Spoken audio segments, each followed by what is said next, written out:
Hi everyone, this is Stephanie, and I'm going to give you a quick tutorial on GarageBand, making a podcast in GarageBand. It's your project is this week. GarageBand is available on all WPS computers in the building or laptops. If it's not on your classroom computer, you may want to ask your ITS or your technician to get access to it, but it does come with all of the Mac OS. When you open GarageBand, you'll get this window here. If you don't get this window, it's probably because you need to, it may open up in a previous project. That's one thing that happens. So you could click on File and say New if you want to, or if you have this window. This is a newer version of GarageBand, but looking at both of them, this one, there's not a lot of difference. The older versions don't have this layout. 08 has a slightly different layout, but either way, you're going to say New Project, and you're going to select Podcast, and you say Choose down here.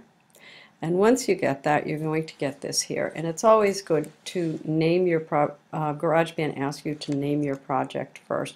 So I'm going to call this Demo Weaving, just so that you can see.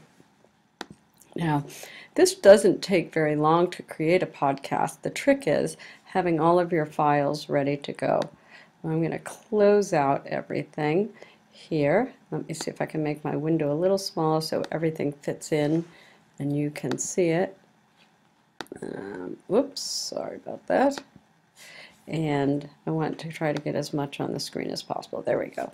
Now I have 4 tracks here. I have what is called the podcast track, and that's where your artwork goes. I have a male voice, a female voice, and jingles. These are the 4 tracks that I'm going to use to make my podcast. I always have the kids start doing their recording, mostly because we feel that's the hardest part for students to do. They start listening to themselves and they feel a little funny about it. But we encourage them to get their recording done, because then they'll be able to do other things that make that better, and then put the pictures in and work on their timing. So I'm going to select female voice, and it's up to you if you want to have them do that. That's fine. Most of them are sensitive and like to have a female voice. And then down here I click record, and as soon as I click record, you can see that the track is going and I'm moving right along, and I'm going to stop it by hitting the space bar. And then when it's time to start another soundtrack, I'm just going to start recording once again, hit the record button, and I'm recording another track, and I'm going to again use the space bar to stop it. Now I can make these tracks bigger and smaller by clicking over here. If you see this blue little tab on the left, it will help me make the tracks bigger or smaller so I can see as much or as little of my project as I want to. This is where I can kind of move these around too. We do encourage students to chunk it. Don't try to read the whole thing all at once. Just take different places and do it different. Let's see. Okay. I'm not sure that you probably can't hear that because it's playing through my headset, but I have to go, I will turn it off in a little bit and you'll be able to hear what I'm doing. So I have my voice track going right here. And let me see if I can change that so that you can hear it as well. Audio output is, let me see if I can get you to hear it. Over here. So I click record, you can see that the track is going and I'm moving right along. There we go. All right, so now that I have my sound in, the next part is to do my videos. Now you can see, I'm going to slide this over, but what I did is I took all of my images, and I suggest you do this. Again, this is the hardest part. Getting all of your images, making sure you have everything ready to go together. You have everything all ready to go. I can simply open up my folder that has all of my images in it. It has a few, I even put my script in it. I have students put everything in a folder. It kind of works. I don't know. I have an MP3 file, which was here. Where'd it go? Oh, it's in iTunes. I'm sorry. That's some music in the background. But these are all the parts that made up the video that you saw, the digital story that Maya and I made. So now that I have my images, I can look at them and then just take them and put them in. So this is my snowy day. I just take that image and slide it right in on that top track. And this is going to go right along with my voice. Now, one thing that you notice when I put the image in, it takes up the whole track. It goes all the way to the end, and I don't want that. But I listen to my sound and I listen to my track and say, you know, I want to put another image in right here. To stop it by or I say stop it. I'm going to just take another image, and I'm just thinking this is my my project. This is my narration here is the actual story that you saw. For some reason I'm upside down on here. Never did figure that out. Let's see why that is showing upside down. I don't know why, but going to stop it by hitting the space bar. Here I am, I'm upside down. Well, you might want to make sure all your pictures are going the right way. Another video, I want to slide it again, put my playhead over to where I want the next slide. I'm going to open up my folder and take the next picture and put it right in there. And you see, oh, another upside down picture. If I don't like that picture, I can just click on it and say delete. So let's see what happened here. Let's try one that's not upside down. There we go. Let's just take this picture right here and put it in. And again. And then if I get to that very last one and it's still too long, I can just keep scrolling all the way over until I see this. And then I can take the end of that and grab it and bring it right in. And again, I move back and forth using my playhead.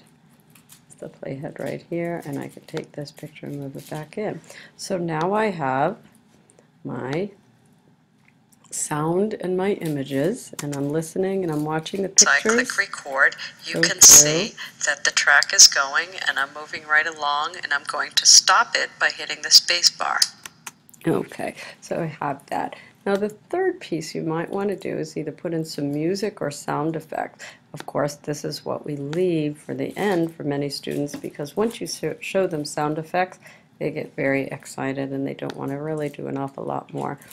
So you can add some sound effects by clicking on this loop. Now, in older versions, instead of a loop, it is an eyeball.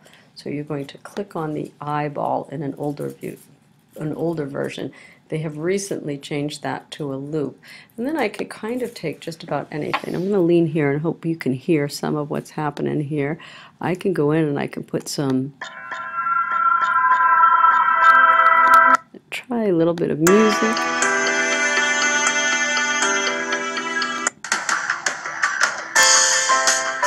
So music always works well. I believe one of the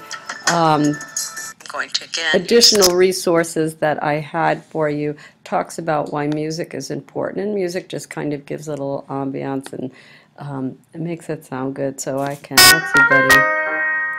I'm going to take Buddy here, and to get the music in the background, I just take it and drag it up here and let go of it, and now I have this nice music track going. So I click record, you can see that the track is going, and I'm now I want to have a little bit of music first. I can move these tracks over, but I do want you to listen here. I'm going to bring the microphone down, see if you can hear it. When I listen to the track, you're going to hear the music, but then the music will get softer and the voice will become louder. So the Garageband is pretty smart. It knows when to lower the music in order to make your voice point out. That's none of the nice features working with kids. They don't have to do that. Record, you can see that the track is going and I'm moving right along, and I'm going to stop it by hitting the space bar. And I'll do that again so you can hear the music. The track, and I'm going to again use the space bar to stop it. Now, a lot of people want to know, how do I see it? How do I view what's going to be as my podcast? And you do that by clicking right up here under podcast preview. Again, it's in the top one, podcast track. And I'm going to put this right at the beginning, podcast track. I'm going to click right here, and now here is my preview right here. And watch, I'm just going to play it again, and I'm going to hit play, or I could hit spacebar, one or the other. It makes it work. As I click record, you can see that the track is going and I'm moving right along, and I'm going to stop it by hitting the space bar. So there we go. I don't know why all my pictures are coming in upside down, but we'll have to go through and switch them around a little to make sure they're going the right way. But we'll work on that later. So I just wanted you to see basically how you can do all of that. Now, we're now at about 10.5 minutes, and I'm going to show you the last two steps. You might want to come back to the video and watch these steps after you've played with Garageband a little bit. And for your information, there's also a nice little cheat sheet that's in that we have quickly summarizes the different aspects and how to do the different parts of it that I put on Edmodo. It's a GarageBand tutorial, so you might want to have that piece of paper you can print out too. When you're done, what you want to do is click on Share up here, and you say Send Podcast to iTunes. Once you send it to iTunes, you'll get this screen. Now you can put whatever you want in here. It's really not a big deal one way or the other, but you can just leave it. You can put your real name here if you want. When we're working with a class, we kind of have, we will print this out and ask the kids to all fill it the same way. I'm lazy, so I'm going to do an edit copy here, and edit paste here. And I'm going to call it my demo album here, and there we go. I'm going to leave it as an AAC encoder because that's what allows you to put in the pictures. If you do MP3, you're just going to get audio. So you want the picture, so you're going to leave it AAC. You can, if you want to keep it square or restrict it to being squared, you can put it here. Otherwise, it will it might move things around, and that's okay by me. I don't necessarily want square pictures. I can use my original images. And then I'm going to say share. And what it does, and it usually causes people a little bit of alarm, sends it over to iTunes. And when you get to iTunes, it's suddenly going to start playing. It scares kids a lot. It will scare you. It's just all of a sudden you hear your voice playing. So you can stop that.